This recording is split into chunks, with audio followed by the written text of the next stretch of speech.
हाय friends, मैं हूं Manav. Welcome to movie श्रूवी। करते हैं आपस में पौधर सा नमस्कार, सत श्री अकाल एंड सलाम, जय हिंद। बात करते हैं देखो पिक्चरों की जिन्होंने बहुत अच्छा बिजनेस किया है, जो भी थिएटर के अंदर चल रही हैं। पैरेलली एस एस राजामौली की पिक्चर जो आने वाली है वाराणसी, उसको भी लेके काफ़ी ज़्यादा एक्साइटमेंट है। आप ये देखिए कि ज़्यादातर जो तेलुगु ऑडियंस नहीं है वो इस पिक्चर को एस एस राजामौली की पिक्चर की तरह ही देख रही है।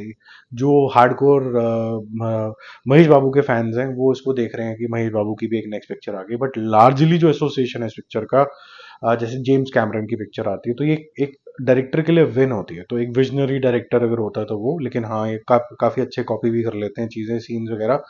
उनका क्रेडिट जहाँ जाना चाहिए वो दिया है, और जहाँ डिसक्रेडिट जाना चाहिए वो ले भी लिया है। बैलेंस तरीके से होना चाहिए। ठीक है, एक और वीडियो डाला है मैंने, वो ज़रूर देखना, जिसके अंदर हमने बात करी है कि वाराणसी के अंदर अच्छी ब्रिलियंट चीज़ें, यानी कि गुड बैड अगली चीज़ें क्या हैं, क्या चीज़ें ठीक नहीं काम करी, क्या चीज़ें अवॉइड करनी चाहिए, वो सब चीज़ें इसमें बात करी। कोई किसी को सिखा नहीं रहा, जस्ट ओपिनियन होता है, इट्स अ फ्री कंट्री। तो बात करते हैं अब आगे हम थोड़ा सा हक की। हक का जो डे 10 है, ये ज़्यादा पिक नहीं कर रहा है। कल 1.25 किया था, आज भी 1.25 करके 16 से बढ़ के 17.25 करोड़ हो जाता है। World wide total 26 crore.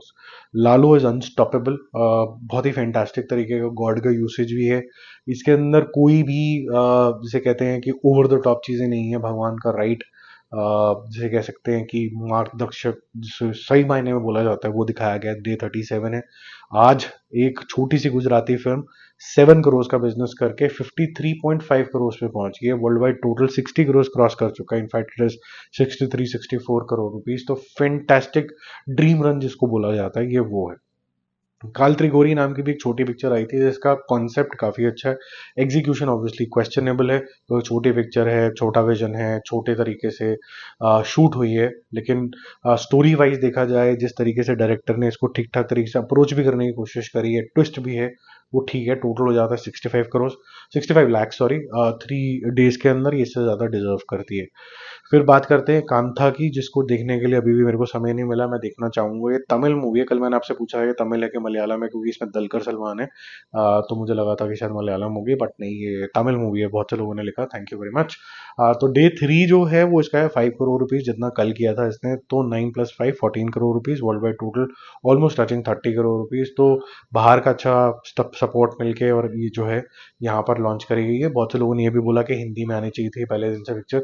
OTT पे तो आएगी आएगी सीधा। अब अच्छी चीज़ ये है कि ओटीटी के ऊपर पहले से ही हिंदी राइट्स ले लिए जाते हैं, तो हिंदी डब में आ जाती है, तो रीमेक का चांस बनता ही नहीं है। तो एक किस्म से रीमेक जो मार्केट है वो किल हो रही है ऑर्गेनिकली, जो कि बहुत अच्छी बात है। दे दे प्यार दे, जैसे मैंने प्रेडिक्ट किया था कि ये 9 - 9.5 करोड़ होगा, फिर 14-15 करोड़ के आसपास आएगा, फिर 16-17 अगर हो जाए तो बहुत ही अच्छी बात है, अगर आपको डे 1 याद हो तो वैसे ही जोन में कुछ जा रहा है। कल 14 करोड़ किया था, आज भी 15, होपफुली 16 करोड़ भी टच कर सकता है। 15 तो फॉर श्योर है। तो 23 + 15 हो जाता है 38 करोड़ रुपीस इसका नेट कलेक्शन। और world wide total almost touching 50 crore है। होपफुली शायद ये अनाउंस कर देंगे, ये 51-52 करोड़ रुपीस के आसपास होना चाहिए। तो ये लोग अनाउंस करेंगे कल पोस्टर से कि 50 करोड़ क्रॉस्ड। अच्छा कलेक्शन है। बट अजय देवगन की पिक्चर है तो और बड़ा एक्सपेक्टेशन है। एक जने से ये भी पूछा था कि भाई ये सीक्वल्स वगैरह बहुत ज़्यादा करते हैं, कल भी हमने बात करी थी। मैं बोलूँगा कि अगर अच्छे सीक्वल्स वगैरह हैं तो अच्छी बात है। हम 3, 3-2, 3-4 कितना भी देखना चाहते हैं, उसमें कोई प्रॉब्लम नहीं है। बट ये बहुत ज़्यादा सीक्वल्स कर रहे हैं, तो थोड़ा सा थाम के कोई एक ऐसी बड़ी ब्लॉकबस्टर पिक्चर बनाओ जो बिल्कुल ही अलग हो। और ये हिंदी सिनेमा को सोचना चाहिए। ऐसा नहीं है कि साउथ की सारी पिक्चरें अच्छी हैं, पर उनके पास एक जो चीज़ है वो है टेंट पोल पिक्चरें। कि मतलब क्या तुम्हारे पास बाहुबली है, ऐसा बोलने के लिए नहीं है। पहले हमारे पास बहुत कुछ था। क्या तुम्हारे पास चुपके चुपके है, क्या तुम्हारे पास शोले है, क्या तुम्हारे पास मुगले आजम है, क्या तुम्हारे पास ये वो, मतलब कोई मिल गया, चाहे वो इंस्पायर्ड भी हो, ऐसी भी बातें नहीं है अब करने के लिए। तो ये थोड़ा सा सोचना पड़ेगा हिंदी सिनेमा को, जो कि कंसिस्टेंट फीडबैक है। मेरी पर्सनल फेवरेट, जिसके अंदर बहुत सारा तामझाम था, अगर हम थोड़ा अपने हिंदुइज्म और इसकी भी बात करते हैं, अपने हिस्ट्री की बात करते हैं, तो मुझे ब्रह्मास्त्र में आज भी बहुत दम लगता है। टेक्निकली स्पीकिंग, अगर ब्रह्मास्त्र को अगर रिवाइव कर सके तो करें। माइनस इसका अयान मुखर्जी ले जाएं, इसमें कोई और लेके आए, लेकिन इसका पार्ट 2 पार्ट 3 बनना चाहिए। But having said that, part 2 और पार्ट 3 दोनों बन रहे हैं, और दोनों ही अयान मुखर्जी से बना रहे हैं। ठीक है, बाय।